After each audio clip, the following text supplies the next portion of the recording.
Hola amigos y amigas del Museo Nacional de Historia Natural, esperamos que estén muy bien. Les damos una nueva bienvenida a un nuevo encuentro con nuestros curadores, con nuestras charlas científicas en YouTube. Y hoy día tenemos un tema que sabemos que les gusta mucho a ustedes y es un tema que para nosotros como museo es importante porque es parte de nuestra simbología, de nuestros íconos más importantes. Hablamos de los cetáceos. Ustedes saben que el símbolo de nuestro museo es la ballena. Así que tenemos ese tema hoy día para ustedes, va a ser un tema muy interesante, y para eso vamos a conversar con Joan Canto, jefe del área de zoología de vertebrados, que sabe de este tema, sabe de vertebrados, y que nos va a hablar de no solamente los cetáceos, sino que de la evolución de los cetáceos. ¿Cómo estás, Johan? Hola, buenas tardes, ¿cómo están todos ustedes en este periodo tan complejo que estamos viviendo? Bueno, por lo menos acá listos para escuchar tu charla, para ver si podemos ir disfrutando un poquito más de este encierro y con esta información que es siempre interesante, un tema que los cetáceos a la gente les gusta bastante, a nuestros amigos que nos visitan. ¿Qué nos Ok, tienes para ahora? yo les voy a contar un poquito esta larga historia de más de 45 millones de años, por dar una referencia. Bueno, las ballenas, los delfines en general, han sido un grupo de animales que han pasado de distintas categorías de percepción de la humanidad. No sé, fácilmente 500 años antes de Cristo, 1000 años antes de Cristo, eh, existía toda una visión mítica de los cetáceos, que estos animales marinos que eran muy difíciles de agrupar, de clasificar. De hecho, originalmente muchos historiadores de ese periodo de la humanidad los agrupaban dentro de los peces. ¿Ya? Originalmente costó mucho entender que eran mamíferos, ¿ya? Después de una serie de estudios de anatomía y con el avance del conocimiento se descubrió, se entendió que eran mamíferos, es decir, respiraban aire a través de pulmones y tenían estructuras similares a los mamíferos terrestres, pero altamente modificadas. Ahora, este es un periodo histórico súper largo, ¿ya? Estamos hablando de más de 45 millones de años, que cuando empieza la historia de los cetáceos. Pero para eso necesito que ordenemos un poco qué son los cetáceos, cómo están estructurados. Hay tres grandes grupos que nosotros denominamos cetáceos. Los arqueocetos, que ya son extintos, y que son tal vez las formas más distintas en términos de cuando uno mira una ballena o un delfín, son totalmente distintos a los grupos actuales. Y, obviamente, los misticetos y los odontocetos, que son las especies con las que tenemos un cierto vínculo, que las hemos visto por televisión o hemos tenido la posibilidad de verlas en los museos. Bueno, O, señor, sin ir más lejos, en nuestra exposición que tuvimos hace un tiempo, Cetáceos de la Tierra al Mar. claro, me acuerdo, y que fue muy visitada, fue muy comentada, porque justamente ahí mostrábamos la historia evolutiva de los cetáceos y los cetáceos que tenemos hoy en día presentes en la actualidad. Hay 15 especies de ballenas, voy a hablar en términos genéricos, misticeti, pero son las que ustedes conocen como ballenas, y 79 especies de delfines de distintos tipos que se denominan odontoceti. Eh, Hay 94 especies, y que yo lo señalo acá, reconocidas al año 2017. ¿Por qué reconocidas? Porque esto va cambiando. La descripción, la taxonomía, el determinar si es una especie nueva o es una especie, una variedad de otra especie, hace que los números vayan cambiando, vayan fluctuando. Usualmente la gente, cuando uno le habla de delfines, de ballena, ahora en los últimos años, ha empezado a entender, a comprender que son más frecuentes de lo que uno creería en la costa de Chile. Ahora, hacia el 2012, el último recuento de especies reconocidas, se han identificado 44 especies de cetáceos en las costas de Chile.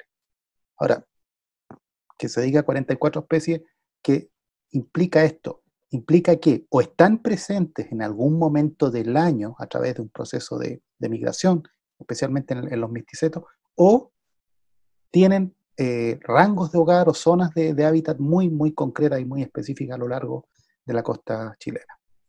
A modo de ejemplificar, aquí hay como una visión general de los dos grupos actuales. Los misticetos, que están arriba a la izquierda, representados por esta fotografía aérea de una ballena franca. Esta es una fotografía del año 1989, obtenida en el Golfo de Arauco, que originalmente los cronistas señalaban antes de que se ocupara por presencia humana la costa chilena, era una zona de reproducción muy activa, el área del Golfo de Arauco.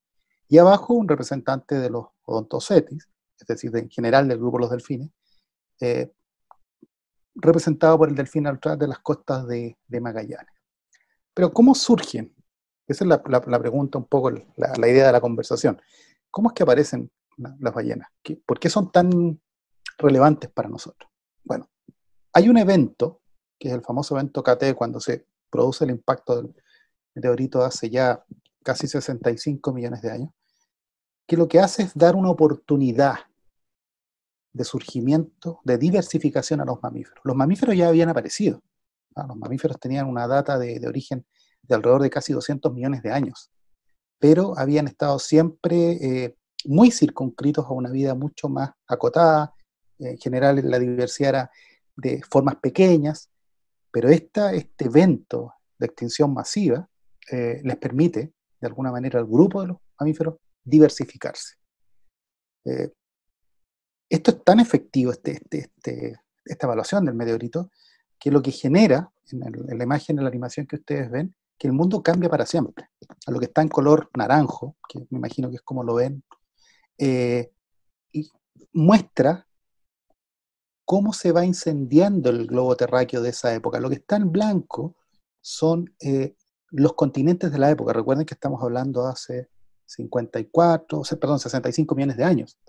Entonces, la estructura de distribución de los continentes era distinta. Si ustedes ven, América del Sur está separada de América del Norte. Lo que sería hoy en día Europa tiene una distribución geográfica muy distinta. África también. La India, que en la actualidad está metida dentro de un gran continente, está separada, ¿ya? Y ustedes ven abajo a la izquierda, hay un relojito que corre, una T, que es una modelación de una vez que se produce en el impacto en la zona de lo que es actualmente México. Al cabo de unas horas ya el mundo se ha visto afectado por estos grandes incendios, que si bien impactaron y generaron extinción en una gran cantidad de especies, los mamíferos sobrevivieron. ¿Cómo era el mundo de esa época? Bueno, aquí hay una pequeña reconstrucción, y en el rectángulo rojo está señalado el lugar de origen de los primeros cetáceos, primitivos, estos llamados arqueocetos, ¿ya? Y si se fijan, claro, una zona muy distinta a lo que sería Europa, era un sistema muy parecido de pequeños islotes asociados con grupos importantes de agua, una zona que uno podría ahora imaginar como un gran sistema de pantanos, de manglares, una zona muy rica en términos de productividad. No, yo lo veo ahí, parece como Indonesia, así, hartas islas. Claro, justamente, un gran conjunto de islas con cuerpitos de agua de distinta profundidad. Bueno, ¿cómo eran estos primeros cetáceos? La primera idea de los cetáceos que se tenía fue muy polémica, porque los primeros cetáceos que habían sido descubiertos habían sido originalmente relacionados con grupos de reptiles marinos, por la estructura de los dientes, la forma de la cabeza. Sin embargo, en la medida que se comenzaron a hacer estudios mucho más profundos, con más detalle, y ahora me refiero a los últimos 5 o 6 años, que han habido un avance significativo en las técnicas de análisis molecular, permitió entender y refrendar la hipótesis de que los cetáceos eran, primero, parientes, estaban incorporados en el grupo de los artiodáctilos. Es decir, son parientes de las vacas, son parientes de los cerdos, de los camellos, de los hipopótamos. Esa es como la primera idea que se establece con los análisis moleculares y da soporte a la hipótesis original que se había plantado, que tenían que ver con los artiodáctilos, pero no estaba muy clara las relaciones. Bueno, eso abrió toda una serie de grandes descubrimientos y de investigaciones de trabajo de terreno que empezaron a descubrir en la India, en Pakistán, en Egipto, gran cantidad de restos fósiles que permitieron ir acercándose a cómo eran los ancestros de los cetáceos. Bueno, este es uno de los candidatos que de momento se mantiene como uno de los ancestros más antiguos de los cetáceos, el Indoius, o el cerdo marino, como lo denominan en la India. Es un animal más o menos del tamaño de un zorro.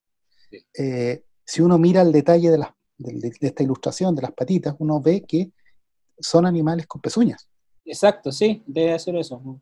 Entonces es un animal bastante raro. Claro, mucha gente me pregunta, me dice, pero ¿cómo saben que era un animal acuático o que se podía meter al agua? Sí, efectivamente, el entorno en el que estaba era esta como zona de manglares, una zona pantanosa, por estudios anatómicos en su estructura craneal, particularmente a nivel de la zona de las bulas timpánicas, que es la parte como de abajo hay unas cápsulas donde está el oído, y estas como pelotitas de hueso que albergan el oído, tienen ciertas particularidades de grosor, de estructura, idénticas o muy similares a los cetáceos actuales. Entonces, ese es uno de los primeros elementos que dice, ya, estos animales efectivamente habían desarrollado adaptaciones que presentan los cetáceos actuales. Entonces, este era uno de los elementos que permitía, obviamente asociado a un conjunto de otros caracteres diagnósticos, que permitía relacionarlo y decir, ok, este animal cuadrúpedo, con esta apariencia muy particular, es un ancestro de los cetáceos. ¿Ya? Son animales antiguos, ya estamos hablando de casi 54 millones de años. Y empezaron a aparecer otras especies en el registro fósil, como Paquicetus, que ustedes lo ven, la reconstrucción artística, que ya es un poquito más grande, pero mantiene ciertas características de Indoius en términos del morfo. Ya hay un rostro largo, la cola también. La cola y la presencia de las 4 extremidades funcionales. Y a la derecha ustedes ven el esqueleto. Pero ¿qué es lo que uno realmente encuentra? Porque esto es la idealización. Lo que encuentra uno es esto, ¿ya? Esqueletos. ¿Ya? Y aquí uno en los círculos lo puede ver en el primer círculo abajo a la derecha, toda la zona del cráneo. Inmediatamente arriba, una de las extremidades anteriores. Y los otros 2 círculos muestran respectivamente una extremidad posterior donde está el martillo, y el de arriba muestra la estructura de lo que sería la pelvis, que nosotros le denominamos la cadera. Y uno muestra que estos animales claramente aún mantenían la condición cuadrúpeda, aún usaban sus 4 extremidades para desplazarse.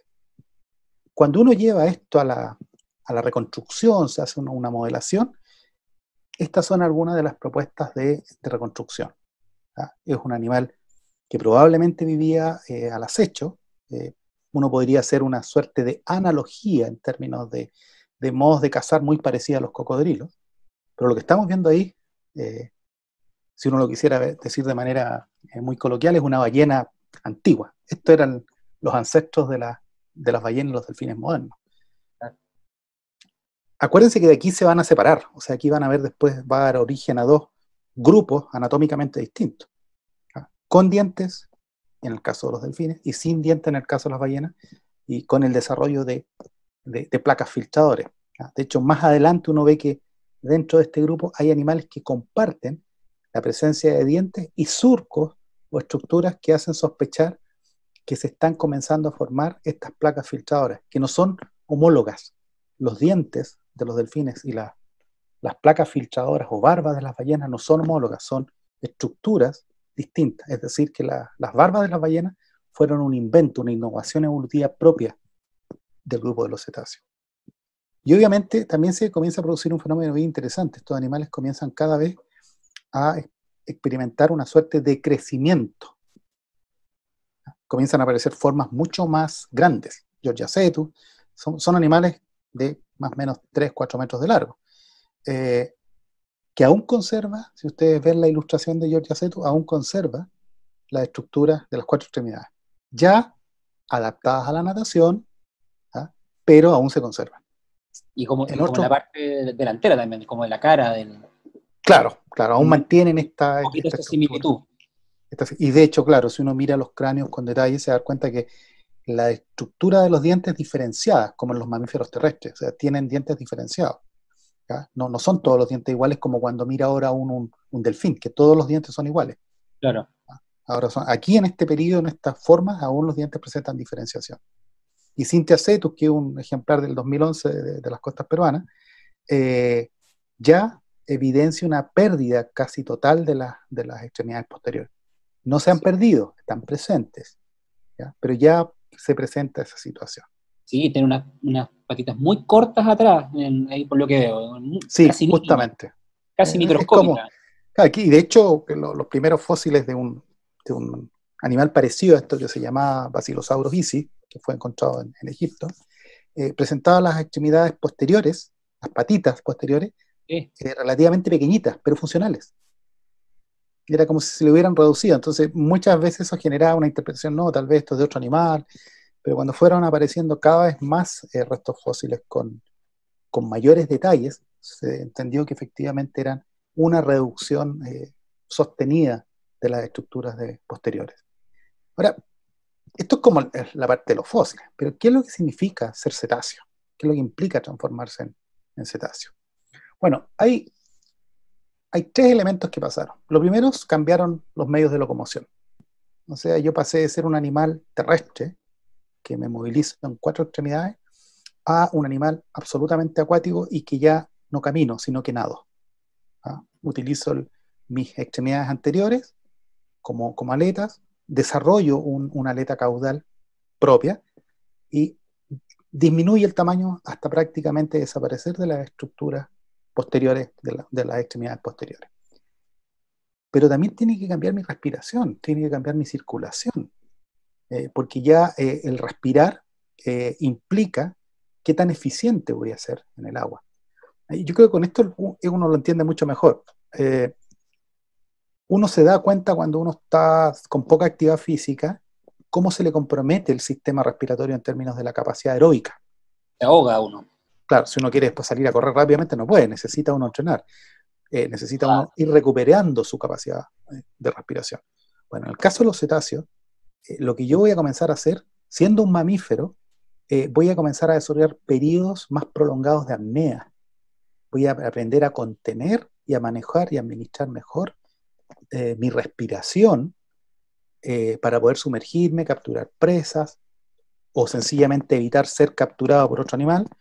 Entonces ya mi sistema respiratorio va a tener que cambiar.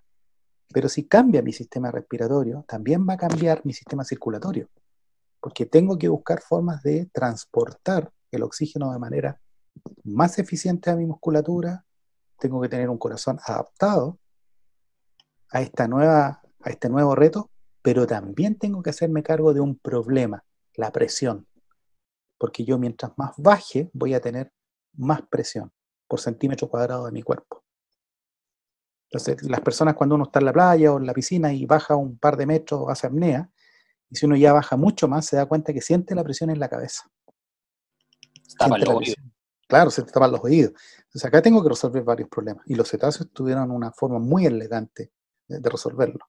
¿Ya? Si uno ve la ilustración, una de las primeras cosas que lo vamos a ver un poquito más adelante, cambia la posición del orificio, de los orificios respiratorios, que normalmente los mamíferos terrestres están al frente, aquí quedan sobre la cabeza.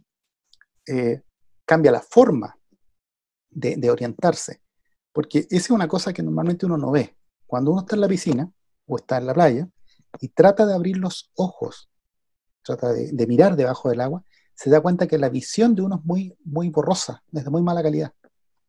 ¿Ah? Somos mamíferos terrestres, entonces los cetáceos tienen exactamente el mismo problema.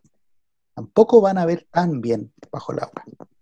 Entonces la forma que desarrollaron, y que también es una innovación evolutiva muy significativa, es esta capacidad de utilizar el medio acústico para tener una representación tridimensional del entorno. Entonces, ¿qué es lo que hicieron básicamente? Ellos desarrollaron sobre la cabeza una estructura que se llama melón, ¿ya?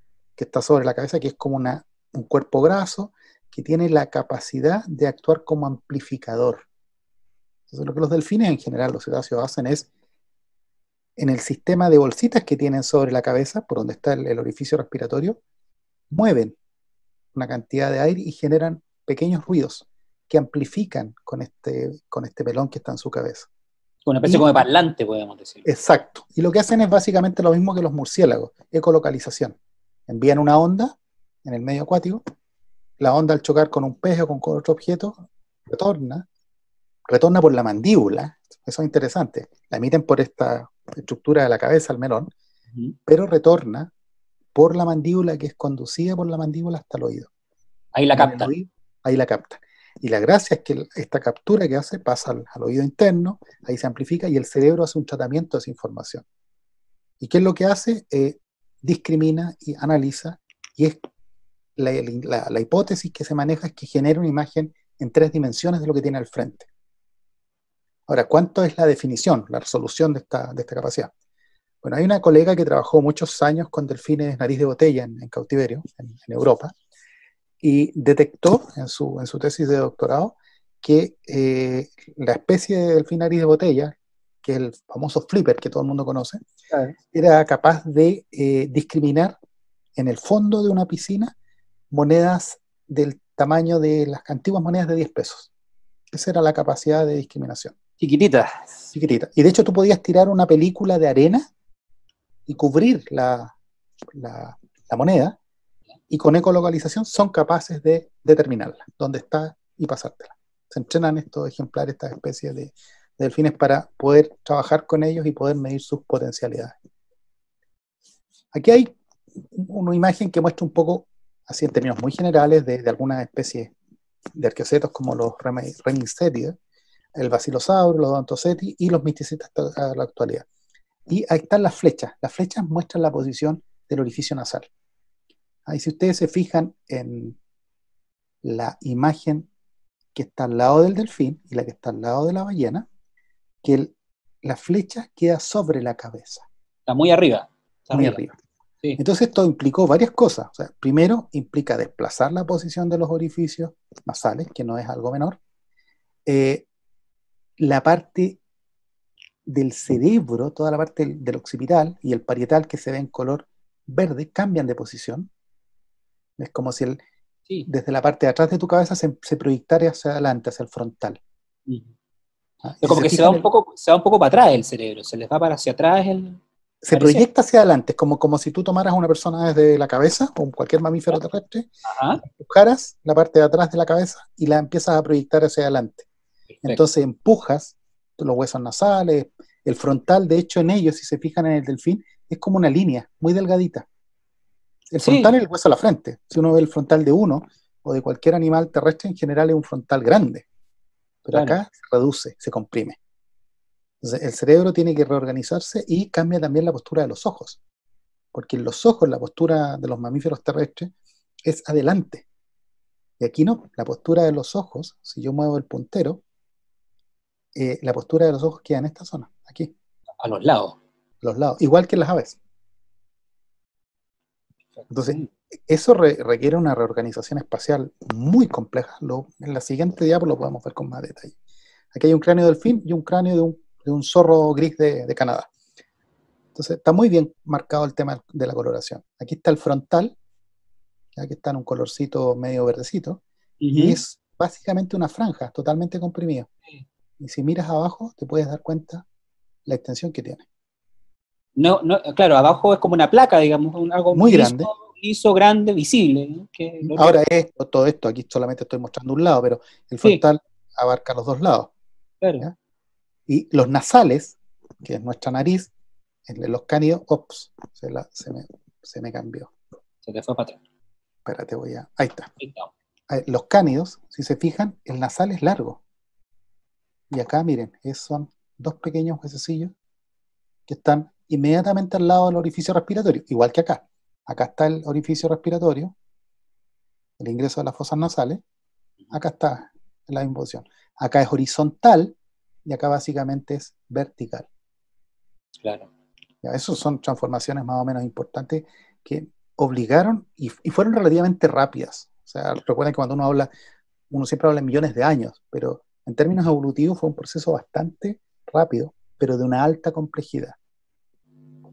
De hecho, aquí uno puede ver el detalle. Si uno ve un esquemita de cómo es la relación esófago, tráquea, la cavidad nasal y oral en los animales en general, en los mamíferos, uno ve que hay una tapita, la famosa epiglotis, que es la que a veces uno le dice, se me fue por el camino viejo, cuando uno está comiendo y se trapica. Bueno, claro. Cada vez que uno traga, esta tapita que está acá, que estoy mostrando, bloquea el acceso a la tráquea. Y permite que la comida sea dirigida por el esófago. Los cetáceos tienen la particularidad que cambiaron esa estructura y lo que hicieron es que el esófago tiene una división y la tráquea lo atraviesa. Wow. Entonces, estos animales pueden tragar y comer al mismo tiempo. Mira. ¿Ya? Y eso es un proceso, una remodelación anatómica muy compleja. Ahora, ¿por qué los cetáceos para nosotros son tan cercanos o tenemos esta idea de como mítica que hay con ellos y como incluso Hay como una fascinación, podríamos decir. una fascinación? Esa es la palabra, fascinación. Una fascinación. Tiene que ver con esto. Es muy llamativo. ¿Ya? Hay un personaje que ya es de los años 60, John Lilly, que fue un neurofisiólogo de Estados Unidos que trabajó durante muchos años en estudiar el concepto de cerebro, los delfines y los alcances de qué es lo que era esta complejidad cerebral. Lilly en algún momento se convenció de que era posible comunicarse con un lenguaje con los delfines. O sea, Lilly estaba muy involucrado en el proceso. Ahora, muchas de las teorías de Lilly probablemente están equivocadas, pero uno lo que debe agradecer a Lilly es que él abrió la puerta de la investigación en términos de la relevancia de la investigación en procesos cognitivos de los cetáceos. Porque surgió una pregunta que era muy complicada de entender. ¿Cuándo algo es inteligente? Entonces uno dice, ¿es inteligente porque tiene un cerebro parecido al nuestro? Porque nosotros ahí estamos usando la referencia, los humanos usamos la referencia nuestra. Quien tenga un cerebro como el mío, significa que es inteligente. ¿Y qué particularidades deben tener estos cerebros? Deben tener lo que se llama muchas circunvoluciones, muchos de estos surcos que se ven acá. En la medida que tenga muchas circunvoluciones, este cerebro, como el nuestro, va a ser un animal tremendamente inteligente. Esa era como la hipótesis. ¿Y por qué habían cerebelos tan desarrollados los delfines, siendo que nuestro cerebelo era mucho más limitado en términos de tamaño, mucho más modesto? Bueno, y ahí se empezaron de alguna manera, a entender que estas innovaciones tenían que ver con el medio en que habían evolucionado. O sea, el moverse en un medio acuático y ser capaz de desarrollar ciertas acrobacias acuáticas, cambiar de dirección rápido, saltar, tener la capacidad de perseguir presas activas como los peces, implica mecanismos de coordinación muy complejos, tremendamente complejos. Y eso implica el desarrollo de cerebelos grandes, porque están involucrados en ese proceso. Entonces ya se entendió que eran relaciones funcionales. Claro, y muchos investigadores hicieron la pregunta, ¿solamente los delfines tienen esta capacidad o hay otras especies? ¿Ya? Si yo veo acá tengo el grupo de los Zeta-artiodáctila, que es como ahora se agrupan, ¿ya? Zeta de cetáceos, artiodáctilos de artiodáctilos, y están en un solo clado, en un solo grupo. ¿Ya? Lo que les decía que los cetáceos son parientes muy cercanos de los artiodáctilos, de las vacas, de los cerdos, de los camellos, de los hipopótamos. Pero se vio que habían especies, como los elefantes, que también tenían cerebelos proporcionalmente muy grandes. Y claro, se dieron cuenta que era un tema funcional, porque los elefantes lo que utilizan es su trompa, que es lo que uno podría denominar un tercer brazo, que requiere una alta complejidad para movimientos finos. Una coordinación importante. Una tremenda coordinación. Ahora fue interesante porque una de las cosas que se descubrió del mundo cognitivo de los cetáceos es que si bien es cierto que los cetáceos son tremendamente complejos en términos de estructuras sociales, no es algo parejo. Depende de qué especie estamos hablando y depende de lo que se sabe de esa especie. Hay muchas variables, hay muchas preguntas abiertas que tienen que ver, por ejemplo, con lo que se llama la esperanza de vida. Son animales en general que viven mucho comparado con otros mamíferos de su tamaño. Nosotros como especie somos animales que somos extremadamente longevos, de acuerdo a nuestra masa, a nuestro tamaño.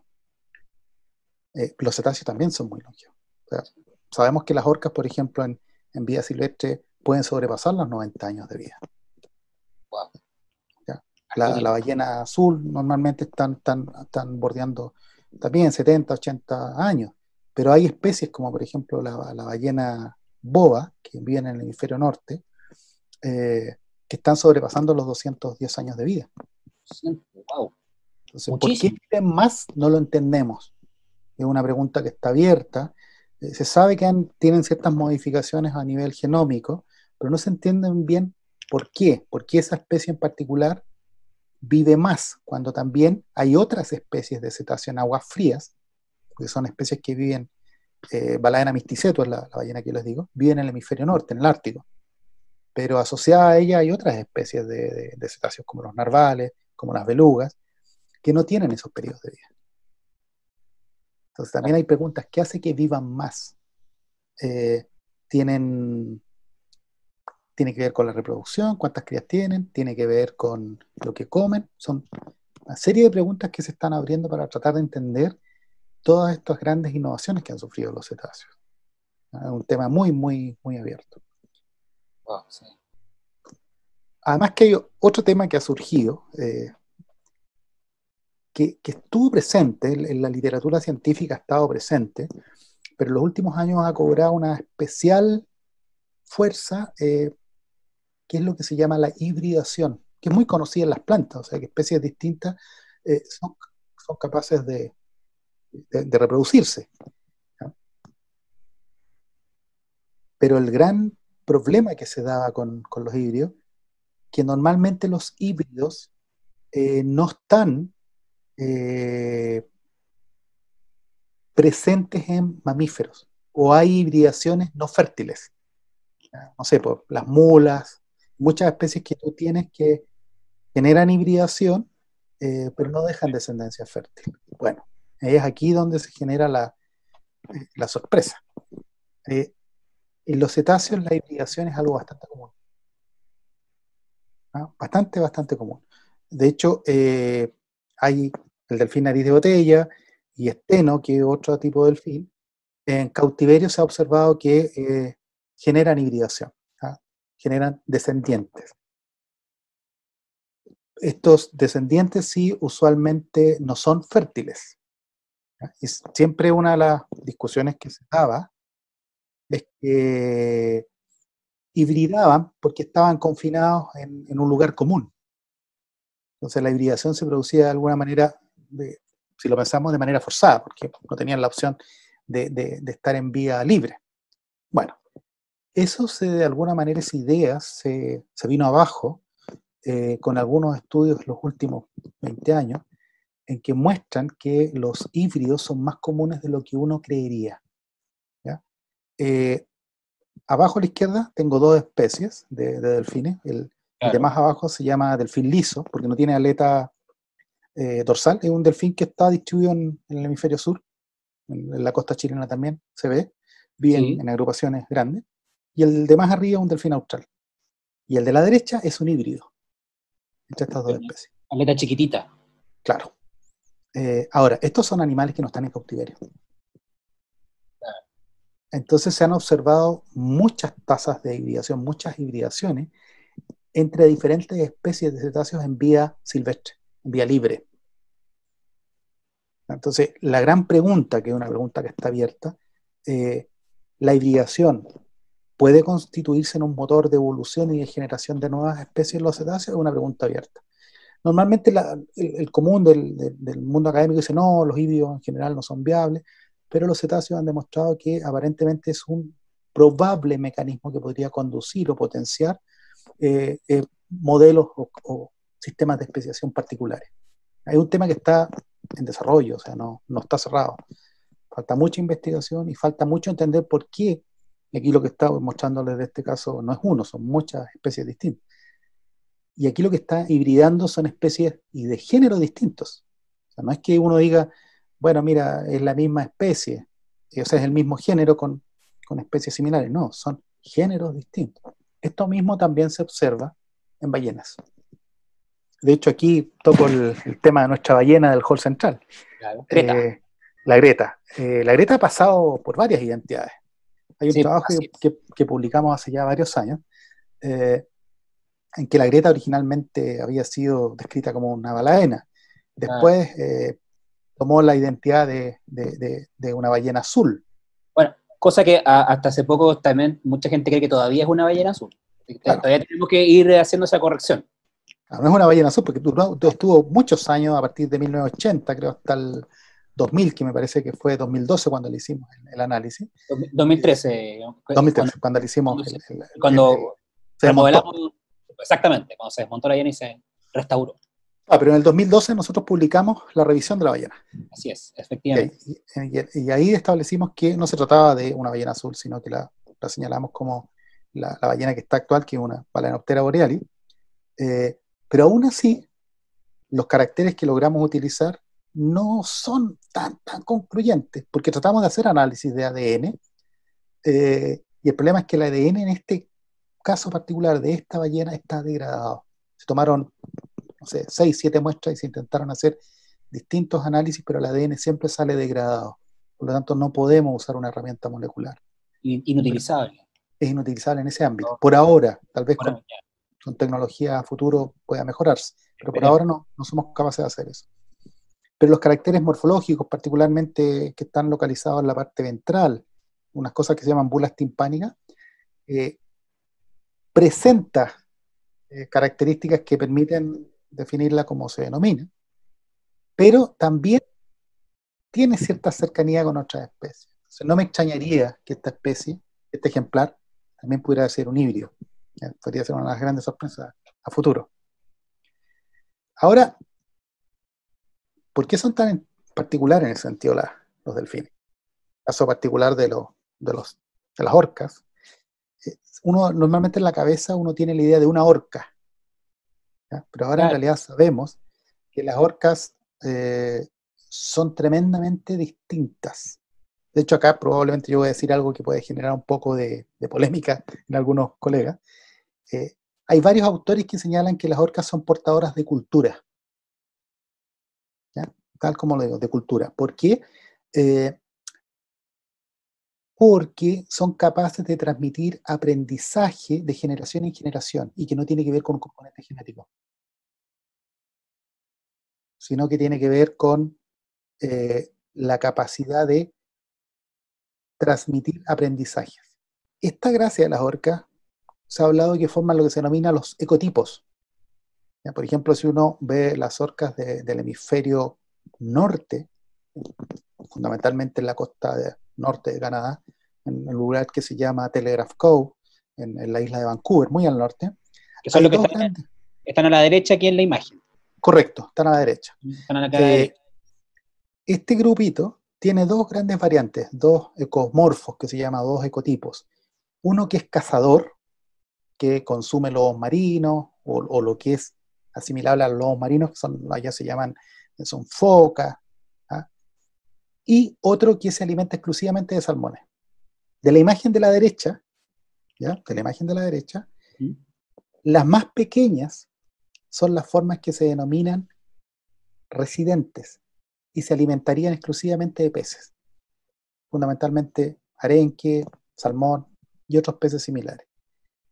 Y dentro de la misma lámina, las orcas que son más grandes, que presentan las aletas dorsales más altas, como más erectas, son las formas transeúntes, que tienen lo que se llama grandes recorridos y se alimentan de mamíferos marinos. Entonces son muy distintas. Ahora, lo interesante es que estos dos grupos han sido filmados en conjunto, porque se sobreponen sus zonas de distribución, sus zonas de hábito donde viven, los rangos de hogar que se llaman. Pero entre ellos, cuando se cruzan, no hay interacción. Entonces algunos autores,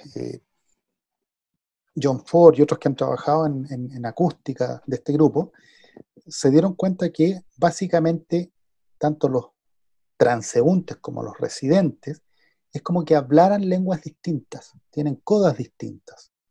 Entre ellos no hay problema, se comunican, pero entre estos dos grupos distintos es como si no hablara. Si uno lo quisiera ejemplificar, es como que uno habla inglés y el otro habla español.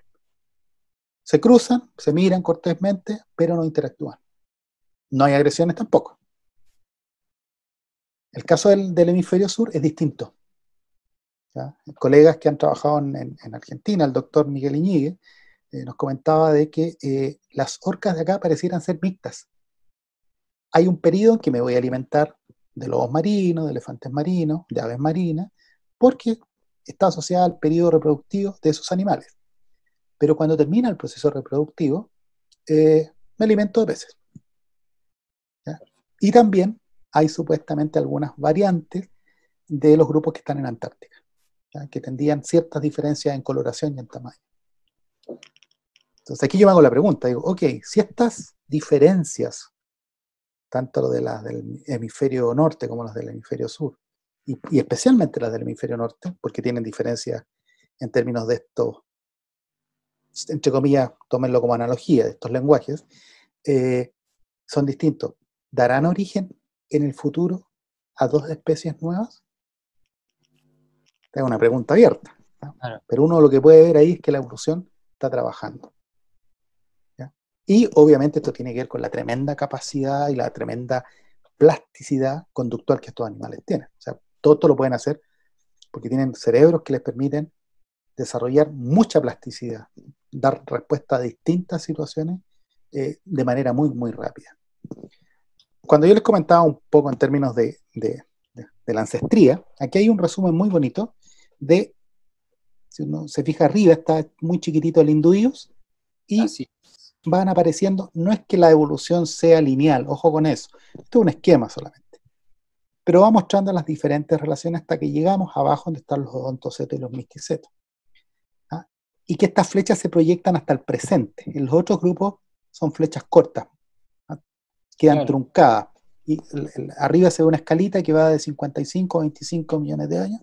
Y que ¿Ah? sigue andando la flecha. Sigue, claro, sigue proyectándose. Y uno encuentra que los hipopótamos, junto con los cetáceos actuales, se mantienen, llegan hasta el presente. Bueno, se asume que hipopótamos y ballenas son considerados grupos hermanos. ¿Ya? Tienen una ancestría común, mucho tiempo atrás, pero la tienen.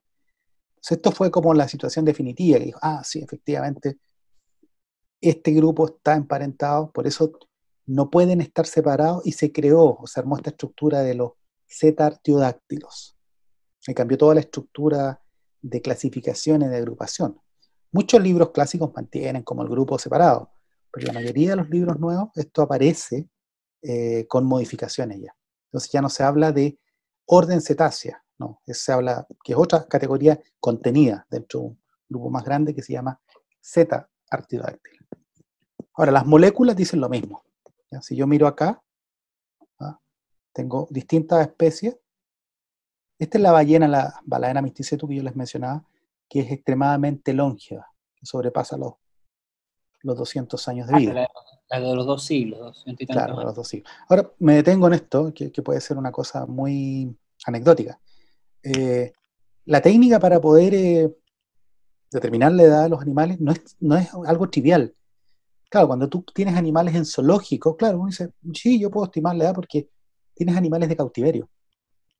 Pero para que tengas un animal de cautiverio tienes que tenerlo desde el momento que nace hasta que muere. Y lo que vas a tener es una referencia, porque es un animal que está en condiciones distintas. Tiene atención veterinaria, no tiene selección natural, en el sentido no se ve enfrentado a que tiene que competir por el alimento. Así que lo tomas como un valor referencial.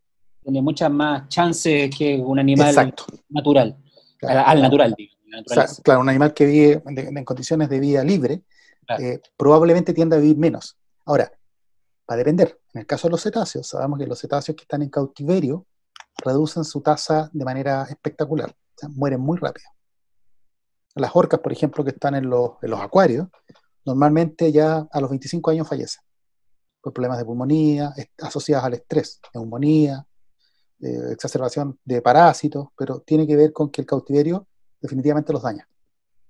Son animales que el confinamiento afecta su desarrollo cognitivo. Y más allá de que tengan Todas las profesionales, comodidades.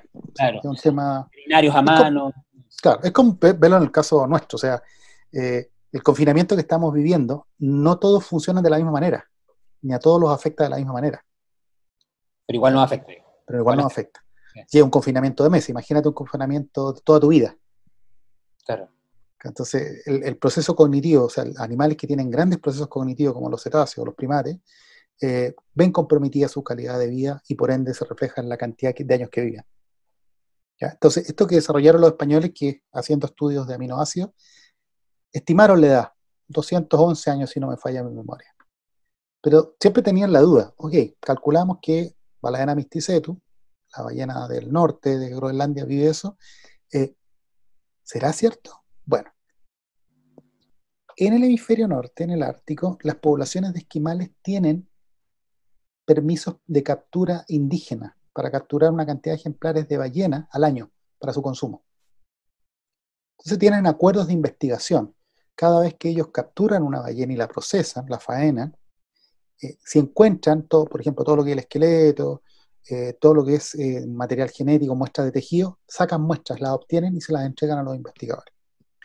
En una de estas ballenas encontraron un arpón clavado en una de las bases vertebrales dentro del tejido. Entonces el arpón se lo entregaron a los investigadores y una de las cosas que es bien interesante, en la época ballenera, estamos hablando del siglo XVIII, siglo XVII, había maestros que se dedicaban a fabricar puntas de arpón. Y cada arpón era catalogado y tenían como la firma del fabricante, porque eran trabajos artesanales y obviamente mientras más refinados fuera, con mejor calidad los aceros, los materiales, tenían la marca. Y es como decir, estos son arpones no sé, de Noruega, son de tal calidad. Y por ende estaban todos catalogados. Y este arpón estaba catalogado. Entonces se pudo rastrear quién lo había fabricado y en qué año. Entonces, los arpones habían sido fabricados 205 años atrás. Entonces, el dato molecular con el dato histórico eran coincidentes. Entonces se pudo reforzar de que efectivamente el sistema, para poder obtener la fecha, la edad del animal, era adecuadamente, funcionaba bien. Entonces, por eso se puede saber ahora que este sistema funciona. Bueno, acá uno ve todos los cetáceos que están arriba y el hipopótamo que está inmediatamente, si uno mira el número 89, que es lo que se llama el valor de soporte que tiene este árbol filogenético, que está bien, de 80, 90 hacia arriba se consideran muy aceptables. Uno se da cuenta que sale inmediatamente hacia abajo hipopótamo al tiro. Claro. Y todo el resto son cetáceos. Y los otros, los cerdos, su escrofa, los pecarí, divergen o se separan antes. Entonces, por eso se asumió y se dice, ok, son grupos hermanos. Y eso como ratificó la idea de este gran grupo Cetartiodáctila. Ahora, antes de esto, ya habían sospechas, porque en esto que estoy viendo, mostrándole acá, son los huesos del talón, que se llama astrágalo. ¿Ya? Y todos los ungulados, todos los artiodáctilos, tienen lo que se denomina en el hueso del talón una doble polea articular, que está señalizada por las flechitas rojas. Claro. Estas carillas articulares que están acá. ¿Ya? Esto es un ciervo, el Lodocaelus, esto es un cerdo, y este es Paquicetus, al que venía después de Enduius, que era como una suerte de zorrito más grande. Claro. ¿Ya? Y este de acá es un perro. Entonces uno dice un carnívoro, ok, un carnívoro que está totalmente alejado de los artiodáctilos, pero no tiene la doble polea. Entonces antes de que existieran las moléculas ya había una evidencia. Se sospechaba que los cetáceos ancestrales estaban relacionados con este gran grupo de artiodáctilos. Entonces fue bien interesante que se confirmó el trabajo anatómico, las moléculas le dieron soporte a esa idea.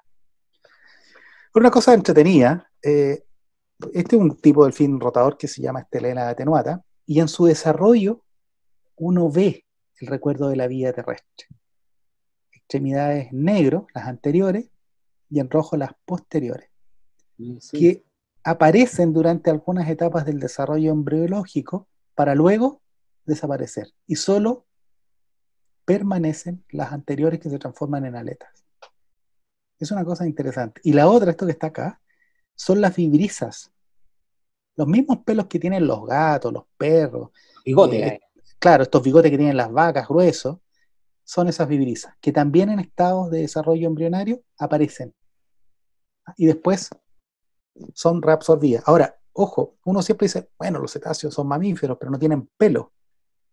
Sí, no tienen pelo en la extensión que la mayoría de los mamíferos, pero tienen lo que se llama estas vibrisas o pelos sensoriales, algunas especies sobre la cabeza. Muchas especies de odontocetos, particularmente en el sector de la boca, de la comisura, al nacer presentan algunos algunas cubiertas de pelo que después desaparecen. Entonces, estos son los que yo llamo los recuerdos de una vida terrestre anterior. Y acá, este es un delfín actual, un nariz de botella, es un individuo bien particular porque nació y se desarrollaron estos resabios de las extremidades posteriores. Eso es muy raro. Es muy raro, sí, es muy raro, pero están. Entonces, ocasionalmente se activan ciertos genes que controlan el desarrollo y se desarrolla de manera imperfecta, por supuesto. Claro. Pero cuando uno mira, por ejemplo, las ballenas, a mí me ha tocado hacer necropsias de crías de ballena, por ejemplo, y en la zona ventral de casi todas las especies tú vas a encontrar los huesos vestigiales. Tú te vas a encontrar con los huesitos vestigiales que pertenecen a lo que se llama la cintura pélvica, donde están lo que alguna vez dio origen a las extremidades posteriores. Por ejemplo, en este caso, que una ballena boba, uno ve el hueso de la pelvis y aquí está el desarrollo del fémur, está marcadito, y la tibia. Y aquí está limpio, la pelvis y el fémur. Ahora, esto está dentro del animal, ¿ya? Está muy cerca de la columna vertebral, ¿ya? Y a paredes pequeñas, es relativamente pequeña. Entonces, normalmente los ejemplares cuando se preparan, muchas veces pasan de largo, no se da cuenta uno que están ahí, se van en el tejido, pero cuando uno es cuidadoso y los busca, los va a encontrar. Entonces, ese también es el recordatorio de esta adaptación que involucró meterse al medio marino. Aquí surge una pregunta que uno podría pasarse muchos años de investigación tratando de entender cómo funciona esta lógica. Y que ahí pongo este personaje. ¿Qué es lo que hace que tú seas como eres? Entonces uno se hace el fenotipo, acuérdense que es, por ejemplo, todo lo externo, todo lo que tú ves del individuo. Entonces uno dice el fenotipo es la morfología del delfín o de la ballena. Pero ese fenotipo está direccionado por instrucciones que están en tu material genético, el genotipo. Entonces uno se hace la pregunta, ¿qué modifica qué? ¿El genotipo hace que el fenotipo tenga cambios asociados al tema ambiental o la conducta? ¿Y por qué digo la conducta? Aquí voy con esto.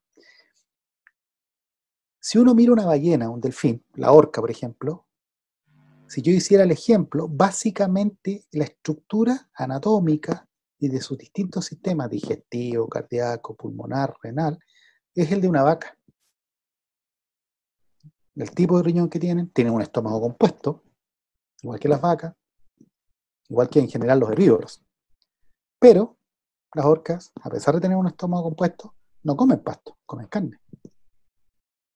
Entonces es interesante porque son vacas que actúan, si uno quisiera hacer la analogía, como lobos, porque cazan en manada.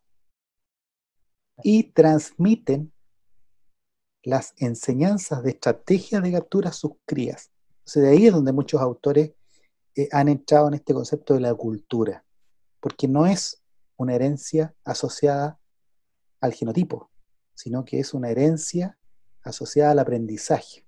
Y esto se ha visto muy bien en Vancouver, en Canadá y en Argentina, de cómo aprenden a desarrollar estrategias de captura muy particulares, que se transmiten de manera matriarcal, porque las sociedades de orcas normalmente son matriarcales. Hay una hembra mayor, normalmente una abuela, que es la que gobierna la estructura del grupo. Y los machos cumplen acciones de protección del grupo, del clan. Pero es una sociedad claramente matriarcal.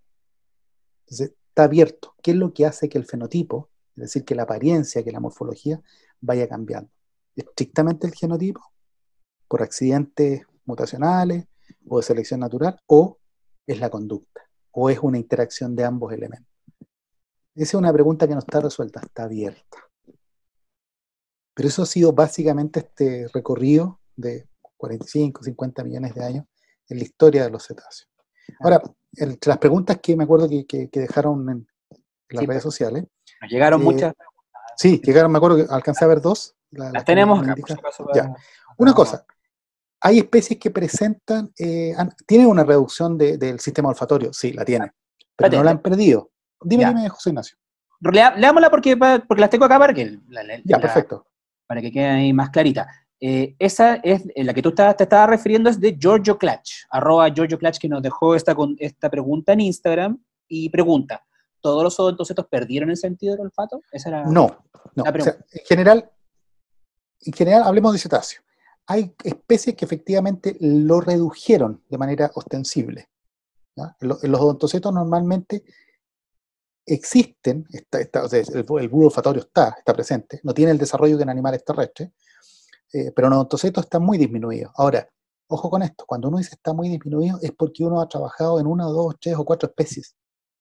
Puede aparecer alguna especie que haya sido poco estudiada en términos de fisiología, que tenga esa habilidad. De momento, quienes han conservado y quienes tienen aparentemente han mantenido la condición de uso del olfato son las ballenas, particularmente las ballenas boas, las que les estaba viendo que viven muchos años, y que aparentemente tiene que ver con la capacidad de discriminar en distintos tipos de peces. ¿Ya? Pero no significa que en otras especies, tal vez de odontocetos, aparezca alguna variante que tenga la capacidad de uso del sistema olfatorio. Perfecto. Y bueno, y otra pregunta. Bueno, la otra pregunta que Dígame. nos llegó también, que la dejó Florencia Cosa, nos dejó en Facebook. Pregunta: ¿hay alguna evidencia de que especies no endémicas de Chile, pero que suelen habitar esta zona, como la ballena azul, se hayan adaptado evolutivamente al territorio? Es decir, ¿tienen diferencias respecto a otros grupos de su misma especie que vivan en otras zonas del mundo? Ya, una muy buena pregunta. Bueno, en el caso de la ballena azul, que se está haciendo una investigación bastante activa en los últimos 10 años, imagino, en Chile por distintos grupos, una cosa que han encontrado es que las ballenas azules de acá no son lo mismo que las ballenas que están en el hemisferio norte. Si bien estas son grupos, especies que migran mucho, se ha entendido que muchas especies de ballena tienen lo que se llama agrupaciones que están muy bien caracterizadas a una zona geográfica del planeta. Las ballenas jorobadas también se ve lo mismo, en las orcas también se ve lo mismo, que pareciera que son del mismo grupo, pero no son del mismo grupo. ¿Ah? Son lo que se denominan variantes o ecomorfos. Ahora, entender las relaciones de dinámica de si estos son permanentes o van cambiando en el tiempo es una pregunta abierta, porque siempre tú vas a tener límites de distribución de un grupo. Cuando los dos grupos distintos de la misma especie se solapan, como en el caso de las orcas, uno puede decir, bueno, y particularmente el caso de las orcas del hemisferio sur, que tienen esta conducta mixta. Claro, hay algunas que están muy circunscritas a la zona austral, hay otras que están mucho más circunscritas a la parte norte, ya sea del Pacífico o del Atlántico, ¿ya? Pero es difícil hablar de un endemismo. Ahora, si en términos de evolución uno le da cuerda de varios millones de años, claro, tienes la probabilidad que esos pequeños grupos que se comienzan a separar puedan eventualmente en millones de años dar origen a una variante nueva y tal vez transformarse en una especie nueva.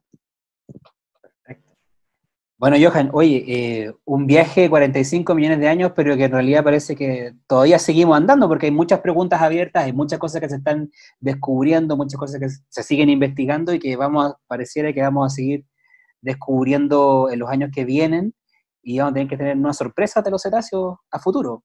Así Sí, que hay mucho, sí, hay mucho mucho, camino todavía. mucho camino por recorrer. Yo te Sí. quiero agradecer tu tiempo, Johan, esta presentación que nos ha hecho, un tema que por supuesto se va a seguir hablando. Y nada, pues amigos, a ustedes que nos vieron hoy día en este video, muchas gracias por vernos, y cuídense mucho y que estén muy bien. Nos vemos en una próxima oportunidad. Muchas Chao. gracias, cuídense.